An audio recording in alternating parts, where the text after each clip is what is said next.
Sereias da Vila goleadas, sub-20 perdendo a invencibilidade.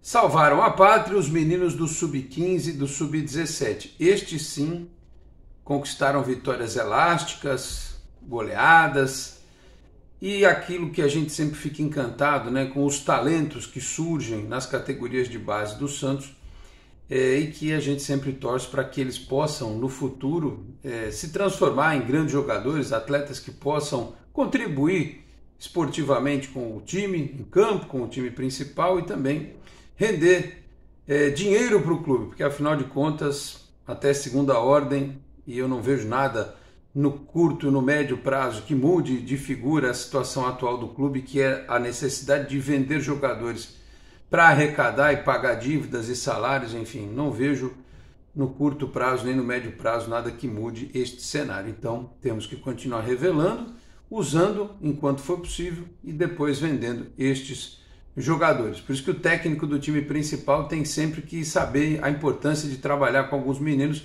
para que eles possam ser bem vendidos, né? Bem trabalhados, bem vendidos também e não vendidos como aconteceu aí com o Ângelo, com o Marcos Leonardo, com o David Washington, né, na bacia das almas de qualquer jeito e por valores, em alguns casos aí, muito abaixo, né? Então, vamos falar sobre isso e como eu estou fazendo aqui um combo, um mix do futebol feminino com o futebol de base, o futebol feminino tem o apoio exclusivo aqui da Exatec Informática, então neste combo vou abrir o vídeo de agora para os jovens e velhos santistas, falando exatamente sobre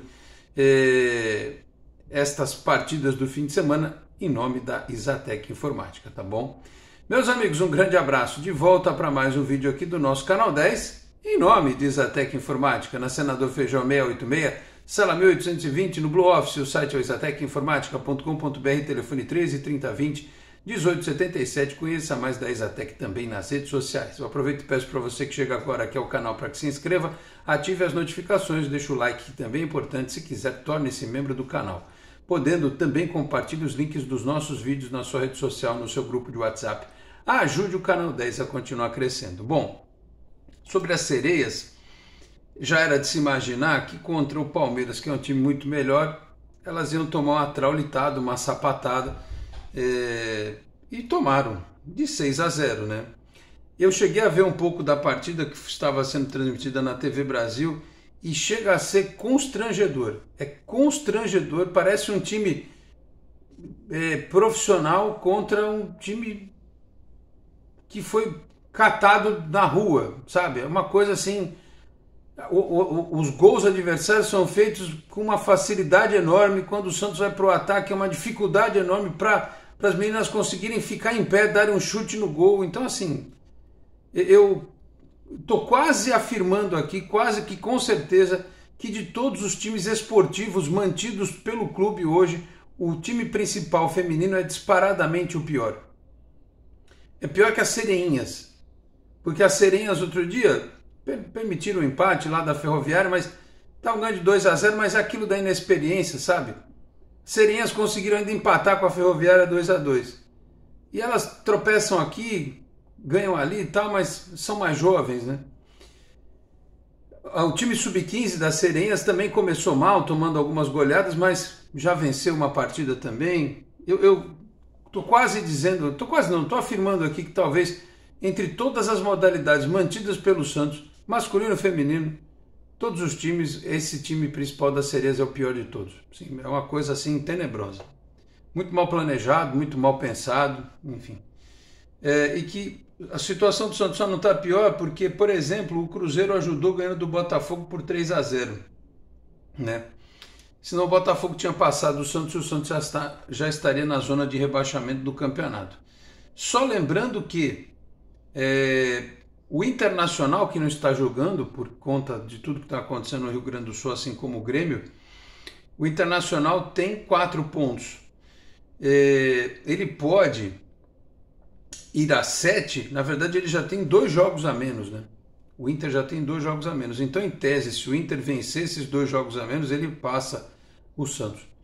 Então assim, a situação é bem difícil mesmo das Sereias da Vila, que agora, né, nesta condição, o jogo foi lá no Jaime Sintra, em Jundiaí, agora elas voltam a campo pelo Brasileiro. Só na sexta-feira, dia 17, recebem o Cruzeiro na Arena Nogueirão, em Mogi das Cruzes, jogo pela 11ª rodada, marcado para 7 da noite.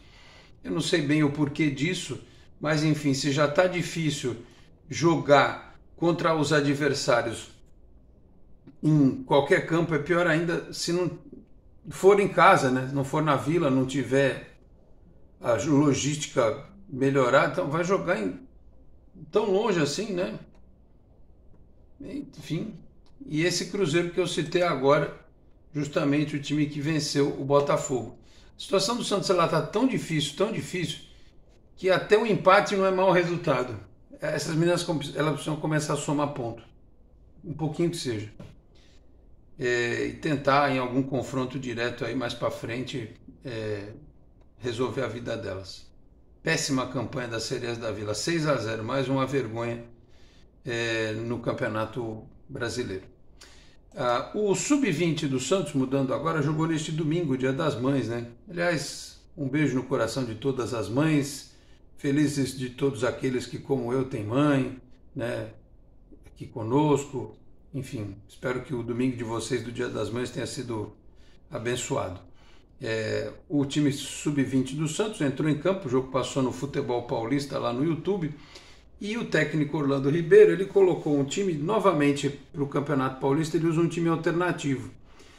E o Santos estava dominando o jogo contra o Santo André, né? E no começo do segundo tempo, uma bola cruzada da esquerda, o goleiro Jackson, que já tinha feito uma vez, tinha dado uma entregada absurda no jogo contra o Corinthians, ele falhou, né? Rebateu a bola no pé do jogador do Santo André, na verdade foi no final do primeiro tempo. Rebateu a bola no pé do jogador do Santo André e facilitou a vida lá, né? Os caras fizeram 1-0 aos 46 minutos do primeiro tempo. O jogo estava acabando, né? O primeiro tempo estava acabando. Aí depois teve um bate-rebate dentro da área lá, que até a bola passou pelo goleiro do Santos, o menino salvou em cima da linha, mas na volta houve o segundo gol do Santo André. E no segundo tempo, depois do Orlando promover algumas mudanças, o João Vitor chegou a treinar com o Carille, chegou a ir para o banco do time principal, tá se recuperando de lesão, voltando aos poucos, fez o gol do Santos ali. O Santos perdeu a invencibilidade no grupo, né? Tá dentro daqueles que se classificariam, enfim, mas se deu mal nessa. O Santos volta a jogar quarta-feira contra o América Mineiro, fora de casa, em Belo Horizonte, pelo Campeonato Brasileiro. 7ª rodada da competição lá no Sesc Venda Nova. O Santos está em terceiro no Campeonato Brasileiro Sub-20. E pelo Paulista, 3 da tarde, no próximo sábado, enfrenta o Jabaquara no CT Rei Pelé. O Santos jogou, e eu estranho o fato, de que nem o Enzo nem o Miguelito ficaram nem no banco, né? Porque às vezes eles ficam no banco de reservas, mesmo no Campeonato Paulista. Desta vez não ficaram. O Santos foi com o Jackson, o Yuri, depois o Pedro Ian, o João Alencar, o João Ananias, depois o Gabriel Bom Tempo, o Vinícius Lira, né? Diego Borges, que o Orlando está usando como volante, o Matheus Felipe, depois o Bernardo, que está voltando aos poucos de lesão, e o Matheus Lima, depois o João Vitor. O Matheus Lima é aquele meia canhoto, mas que tem sido escalado mais pelo lado direito, né? A sensação que eu tenho é que ele usa o Matheus Lima mais pelo lado direito, aí a gente vai completar a escalação, o Matheus Xavier aberto pela esquerda, depois entrou o Dudu, o Rodrigo César e o Luca Meireles. É quase que um 4-4-2, né? Mais ou menos parecido com o que o Carille diz que faz lá no Santos, que o Rodrigo César e o Luca Meireles jogam mais enfiados um perto do outro. Mas assim, não é dar desculpa não, porque esses meninos jogam no CT Rei Pelé, na grama sintética o tempo todo, mas a grama sintética do Bruno José Daniel é um negócio, parece que eles estão jogando com bola dentro de leite. A bola pula, pinga o tempo inteiro, é um negócio surreal assim. Não estou dizendo que o Santos perdeu por isso, perdeu porque bobeou, o goleiro bobeou no primeiro lance, a defesa bobeou no segundo e o time não teve competência. O próprio Matheus Xavier teve uma bola que ele saiu no primeiro tempo pelo lado esquerdo, cara a cara, podia ter dado um passe para trás, ou podia ter chutado mais para baixo, mas eu também não sei se foi na hora que ele foi chutar, a bola não deu uma pingada, né? Não deu uma pulada, subiu, ele isolou. Então, assim, não estou dando desculpa, mas o Santos não foi bem, né? A verdade é essa. Tentou, né? A gente percebe a característica do time de construir e tal, mas não foi bem, não. Perdeu essa invencibilidade para o Santo André. O Santo André que tinha perdido aqui da Portuguesa Santista e depois só conseguiu bons resultados. É importante dizer que no sábado, no CTR Pelé, o Sub-15 goleou a Mauaense por 7-0. O Nadson, que é um dos craquinhos desse time aí, ó, a molecada que acompanha aí, a rapaziada que acompanha, diz que esse Nadson, e a gente já viu algumas vezes, ele é realmente um mini craque desse time aí, viu? Nadson, guardem esse nome, marcou 2 vezes. João Borges, Guilherme Santana, Alexander e Davi Nogueira foram os autores dos gols santistas. Esse time Sub-15 do Santos, ele lidera de forma isolada 100% o grupo, 18 pontos, volta a campo no sábado, 9 da manhã, para enfrentar o Esporte Clube São Bernardo lá no Baetão. Tá certo? Time do técnico Fabrício Monte. Arthur do Vale, depois o Fernando Amaral, trocou até o goleiro para dar movimentação para ele, né? O Guilherme Paulini, depois o Éder, o João Sá, o Pablo Ferreira e o Mailon, depois o Davi Carvalho, o Lucas Henrique, o Pedro Tacal e o Vitinho, depois o Nadson. O Nadson ainda entrou no segundo tempo. João Borges, o Alexander, o Matheus Rocha, depois o Evandro e o Guilherme Santana, depois o Davi Nogueira. E para completar, meus caros, teve o jogo do Sub-17 logo na sequência. O Sub-17 que é treinado pelo Helder, e o Santos enfiou 9-1 na Mauaense. 9-1. Então, Davi Damasio, Murilo Teixeira, Vinícius Fabre, Luca Amaro, Juninho, Murilo Pará, Fernando Pradella, além do PP Firmino, fizeram os gols do time Sub-17 do Santos, que tomou o primeiro gol no estadual. A defesa do Santos não tinha sido vazada, então tomou o primeiro gol. 5 vitórias e um empate, liderando o grupo com 16 pontos. Joga no sábado também fora de casa contra o Esporte Clube São Bernardo, 11 da manhã lá no estádio Baetão. É aquela história, o futebol paulista não transmite Sub-15 e Sub-17. Cabe aos mandantes transmitir os jogos. Então, se o São Bernardo transmitir, a gente vai poder acompanhar, senão não vai ter jeito. O Santos jogou com o Nabil no gol, Yuri Soares, Ian, Lucas Gazotto, depois o Gustavo Assis e o Rafael Gonzaga, Lucas Jaime, depois o Nicolas Augusto, o Murilo Pará, depois o Renanzinho, o Murilo Teixeira, depois o PP Firmino e o Vinícius Fabre, depois o Davi Santos, o Davi Damasio, depois o Juninho e o Luca Amaro, depois o Fernando Pradella. Vou dizer um negócio para vocês aqui. Eu, nesse domingo, enquanto eu estava na minha sogra almoçando, por conta do Dia das Mães, depois que eu almocei, eu voltei no vídeo da Santos TV, porque como eu fui fazer uma visita técnica a um navio neste sábado, eu não consegui ver os jogos do Sub-15 e do Sub-17. Até de vez em quando estava uma pescada lá para ver se conseguia ver, mas não estava dando, até por conta de entrar e sair do navio, não consegui ver a internet direito. Nem pegava. Eu fui rever o segundo tempo porque eu vi que o Juninho entrou no intervalo do jogo. E ele fez gol com 40 segundos do segundo tempo. E se esticou todo, uma bola que veio da esquerda, ele se esticou todo rápido, deu um carrinho na bola, empurrou para dentro do gol. E ainda depois de perna esquerda, ele deu uma assistência, ele cruzou na cabeça, agora não vou me lembrar qual foi o menino que fez o gol. Ele deu uma assistência.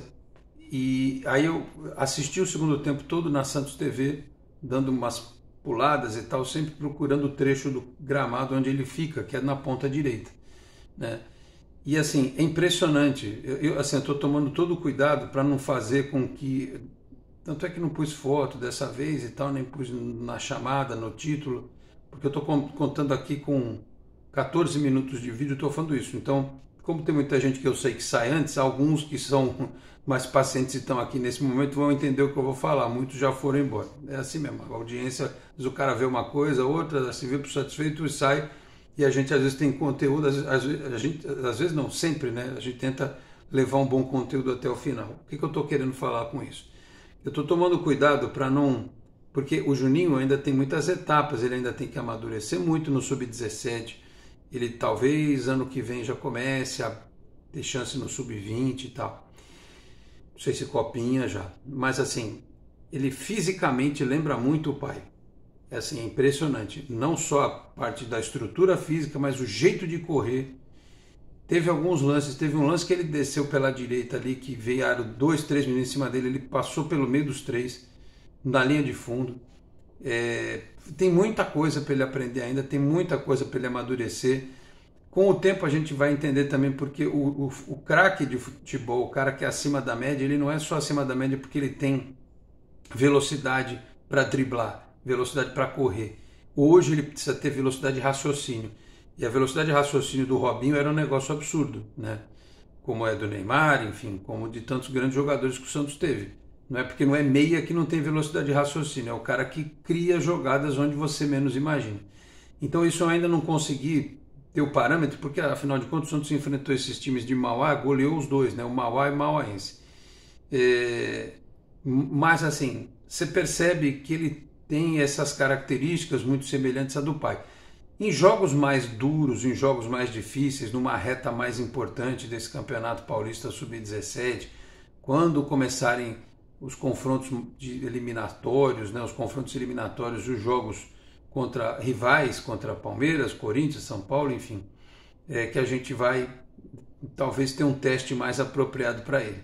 Se ele tiver essa capacidade de raciocínio rápido, essa visão de jogo, porque assim, o físico e o jeito e a habilidade com a bola no pé são muito parecidas. Questão de visualizar o campo como um todo e pensar rápido é o que a gente ainda vai ter que ver. Ainda não temos essa certeza ainda. Mas assim, eu estou tomando todo cuidado, porque eu já falei que esse menino tem que ser bem cuidado, a despeito de qualquer outra coisa, como todos precisam ser bem cuidados. Mas assim, você olha para ele no campo, é muito parecido tecnicamente com o pai. Agora, se ele vai conseguir repetir o que o Robinho fez no Santos, no Real Madrid, na seleção brasileira, principalmente no Milan, é outra história, né? Ele parece bom jogador, parece qualificado, parece que tem nível para ser profissional.